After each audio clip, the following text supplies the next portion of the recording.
Otep à tous, bien-aimés frères et sœurs. Le deal États-Unis, RDC s'accomplit. Le deal États-Unis, RDC est sur le point d'être finalisé. Tout ce qui reste à faire, ce sont des détails. Mais en fait, le deal est trouvé. Et d'ailleurs, actuellement aux États-Unis, on commence déjà à mobiliser les fonds. Bon, il y a un problème qui se pose. Depuis que cette affaire a commencé, on trouve des opposants. C'est-à-dire des gens qui acclamaient hier Kagame, Kabila, Katumbi et tout le reste, toute la clique qui s'enrichissait sur le dos des Congolais, qui s'enrichissait sur le sang des Congolais. Maintenant, ils se plaignent. Mais il y a même des puissances occidentales qui ne sont pas contentes. Regardez-moi ça, ces imbéciles. Ce sont eux qui ont créé cette guerre. Ce sont eux qui ont privé la RDC de ce qui lui appartient de mieux.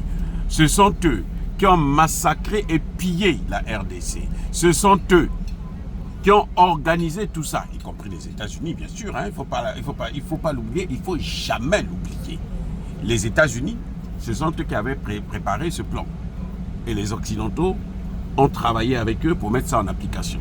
Et aujourd'hui, nous voyons, par exemple, un homme comme Emmanuel Macron qui continue, qui est resté le seul soutien indéfectible plutôt, de Paul Kagame. Vous voyez? Donc, nous connaissons tout ça, nous voyons tout ça, nous savons ce qui se passe. Mais, les amis, maintenant, ils sont plus contents. Tout le monde se plaint. En fait, c'est ce qu'on appelle les larmes de crocodile. Les gens qui pleurent, oh la RDC va partir où? La RDC, vous allez me dire, ah mais toi tu as critiqué l'accord. Oui, j'ai critiqué l'accord, parce que l'accord n'est pas parfait. J'ai montré aux Africains ce qui vient, les conséquences de cet accord.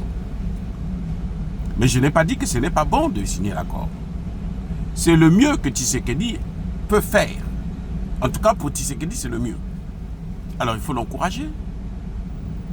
Pourquoi pleurer pour ça?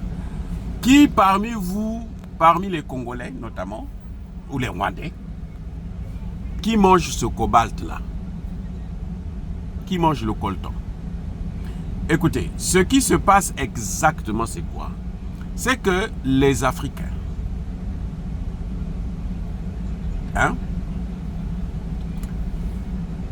plutôt, Tshisekedi, ce qu'il a fait, c'est très simple.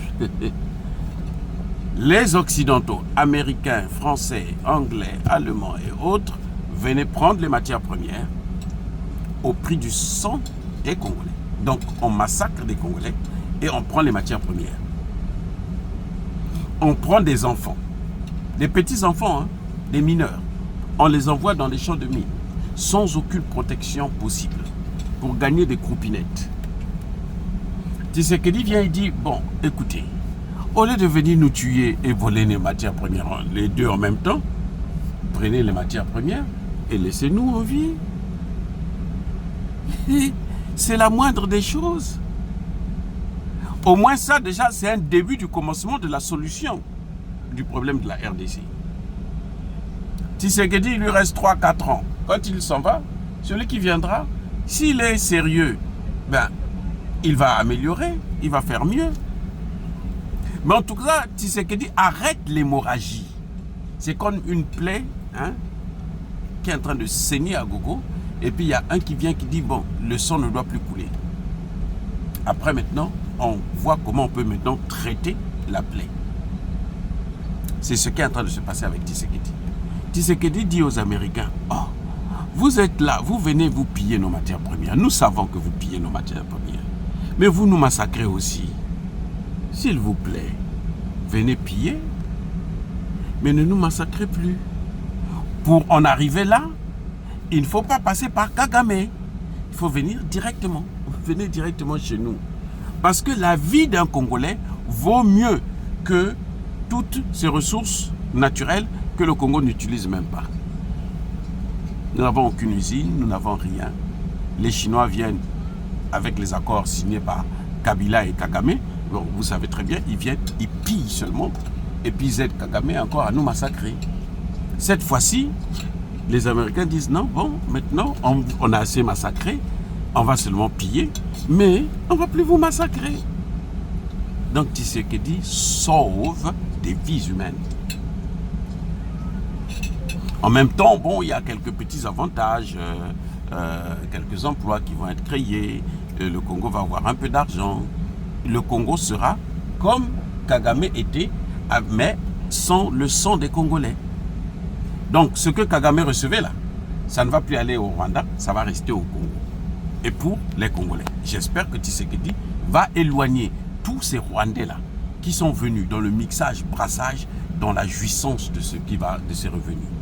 C'est ça le vrai problème. Moi, pour moi, c'est ça qui m'inquiète le plus. Oui, mais sinon, en tout cas, la force de Tshisekedi, le succès de Tshisekedi, c'est d'avoir arrêté l'hémorragie. Il n'y aura plus de massacre. Parce qu'au lieu de passer par le Rwanda, qui est obligé de massacrer pour prendre ce qui lui, par le vol, ce qui ne lui appartient pas, eh bien, ils viennent prendre ça directement chez les Congolais. Et puis, bon, maintenant, de temps en temps, les Congolais sérieux vont commencer à... Il y a aussi un aspect qui est très important, c'est que cette armée qui a été corrompue jusqu'à la moelle épinière par les Occidentaux, par Paul Kagame, par Kabila, cette armée ne sera plus défaillante comme elle l'est aujourd'hui. Cette armée va commencer à être réformée. La vraie réforme de l'armée, c'est maintenant que ça va commencer parce que ce sont les Américains qui vont travailler maintenant avec cette armée au lieu de travailler avec l'armée de Kagame. Et quand Kagame va revenir avec son armée, eh bien, cette armée sera capable de mettre les forces du mal à genoux, KO. Voilà. Donc, quand vous voyez les Occidentaux, hein, certains parmi nous, se plaindre parce que les accords, soi-disant, le Congo, Tshisekedi a vendu le Congo, non? Le Congo n'appartenait pas aux Congolais, il appartenait à Kagame et à Kabila. Le Congo leur appartenait.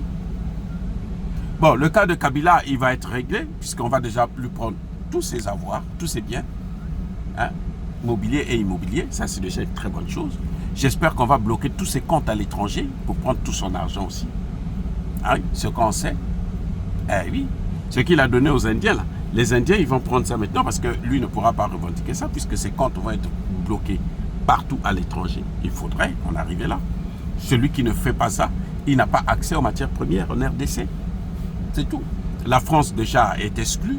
Ça, c'est les Américains qui vont s'en occuper. Donald Trump, oh, j'ai confiance. Donald Trump, il est très bon. Il va gérer ça. Voilà. Donc, les amis, arrêtez de pleurer pour les matières premières que vous n'avez jamais eu accès. Cette fois-ci-là, ce sont les Congolais eux-mêmes qui donnent, qui vendent. Même s'ils vendent ça à vil prix, mais ce sont les Congolais eux-mêmes qui vendent et ce sont les Congolais qui vont bénéficier de ça. Ce ne sont plus les Rwandais qui vont en tirer profit. Vrai ou faux? Est-ce que ça, ce n'est pas une avancée? Ce n'est pas le meilleur contrat possible. Mais c'est mieux que celui que Kagame et Kabila avaient signé avec les Chinois. Maintenant, est-ce qu'il faudrait se dire que les Chinois doivent partir? Non. Il faudrait qu'il y ait cette concurrence-là. Il faudrait qu'il y ait les Chinois, il faudrait qu'il y ait les Américains. Là, nous voyons aussi les Japonais sont en train de rentrer parce que les Japonais viennent de signer un accord avec le gouvernement congolais. Et j'espère que cette fois-ci, Tshisekedi n'hésitera pas de faire venir aussi les Russes. Parce que dans le nucléaire, puisqu'il faut en arriver jusque-là, c'est les Russes qui sont les meilleurs. Même les Américains sollicitent les Russes dans ce domaine-là. Et les Américains, vous savez quoi? Les armes qu'ils vous donnent là, ils gardent toujours la clé. À tout moment. Et ils peuvent décider, bon, nous, vous n'allez plus utiliser ce qui nous appartient. Ce que vous avez acheté, même pas ce qui vous appartient, parce que vous avez acheté, ça vous appartient maintenant. C'est ce qu'ils viennent de faire à Kagame. Ils ont seulement arrêté les boulons. Kagame n'a plus d'informations. Donc ils ont fermé les yeux. Kagame devient blind. Ouais, il devient aveugle. Il ne peut plus rien voir, il ne peut plus rien sentir, il ne peut plus rien entendre. C'est ça le problème avec comment vous les appelez, les Américains. Mais dans le domaine militaire, aujourd'hui, de toutes les façons, les Russes et les Chinois sont en train de prendre l'avance. Et c'est pas moi qui le dis, c'est le secrétaire d'État à la Défense qui le dit. Voilà. Donc, je crois que Tshisekedi, de ce côté, a fait un bon deal.